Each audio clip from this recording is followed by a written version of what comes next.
I guess, what's your strategy to lower the overall cost of living, make everyday expenses more?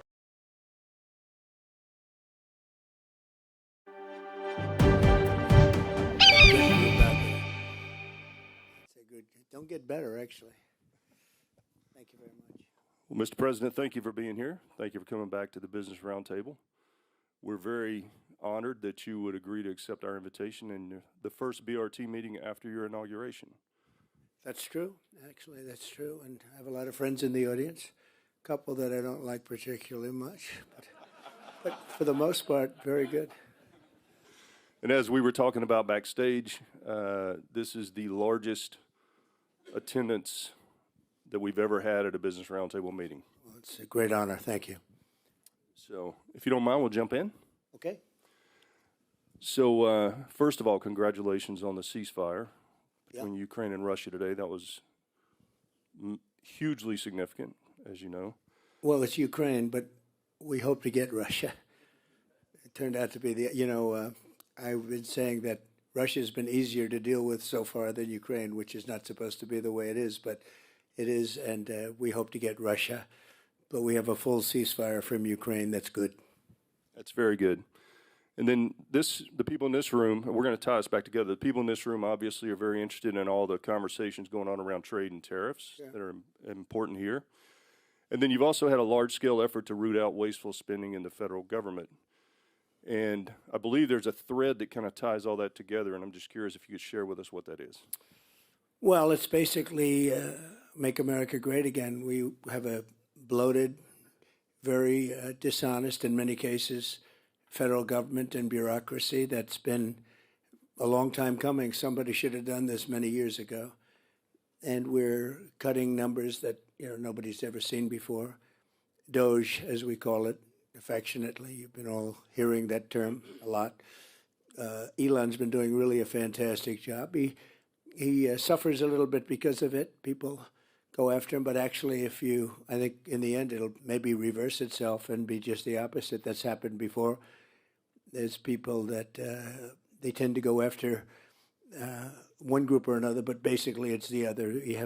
They go after conservatives, and when somebody stands up and fights, their business ends up doubling.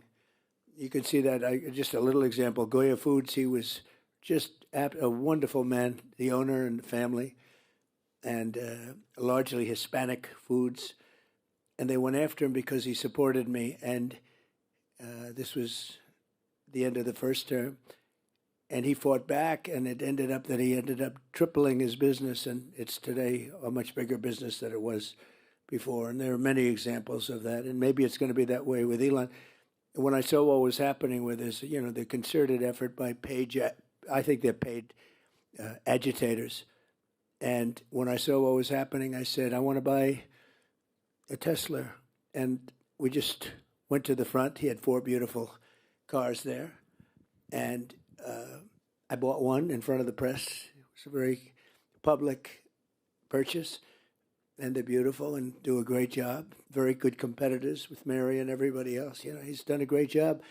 And he shouldn't be sacrificed or have to suffer because he wants to help government. It's not that he's a Republican, which he's, not the strong. I mean, sometimes I'm not even sure what he is in terms of his philosophies. But he's a great guy. He's a patriot. He wants to see the country straightened out. And he's done a fantastic job with Doge. We've found massive fraud, abuse, waste.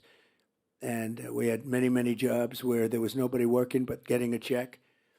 We had contracts that expired years ago, but they were continuously being paid. Probably, I'll bet you it's $500 billion perhaps if you add it up so far. And we're trying to get to $1 trillion. That's a big number. And he did have an ability to do something that a lot of people didn't think of. He'd come in with bigger ideas. We'd say, we want you to cut down the size of your agency by 2%. And we thought that was good. He came in, he said 80%. I said, what the hell's going on? 80%. And largely, we had to do it carefully, and we had some little hiccups, not big hiccups. But we saved a tremendous amount of money for the future. This is going into the future. And in some cases, it would be 80, and in some cases, it would be 5% or 2% or 3%, depending on the agency. And you can almost, you're all great professionals, the top, and you can almost look at some of the agencies and see which ones had to be cut and which ones didn't. Also, in terms of their importance and in terms of being current. So we saved a tremendous amount of money. And I think, I don't know if it's going to reach $1 trillion, but it's going to reach a lot. And it was an honor to have Michael there yesterday. You got to see a little bit of it. We had a conference. And a lot of investment coming into our country, much more than I've ever seen. Apple is investing $500 billion. IBM was with us yesterday, and they're investing a lot. Just companies all over. I could name them. You've read most of them, many of them. But hundreds of billions of dollars is being invested. That wouldn't have happened if I didn't win the election, number one. And I think, number two, the tariffs are having a tremendously positive impact. They will have, and they are having. We have car companies that are not building in Mexico now. They're building in the United States. Some of them, the plants were already started, and they stopped construction, and now they're going to build in the United States. It was very unfair. They'd build in Mexico and sell them across the border with no tax, no nothing. They'd take away our jobs. They'd close up places in Michigan and all over the country, and they'd build them in Mexico. In many cases, they were owned by China. Built in Mexico, owned by China. And that's all stopped now. They're all coming here. Honda is building a massive plant in different places, Indiana, South Carolina, but also in Michigan, a lot in Michigan. A lot of activity is happening. They're looking all over the place for places, and that's because there is a good spirit. There's a renewed spirit, and also, very importantly, the tariffs are, they don't want to pay 25% or whatever it may be. It may go up higher, maybe go up higher. Look, the higher it goes, the more likely it is they're going to build. And ultimately, the biggest win is not the tariff. That's a big win. That's a lot of money.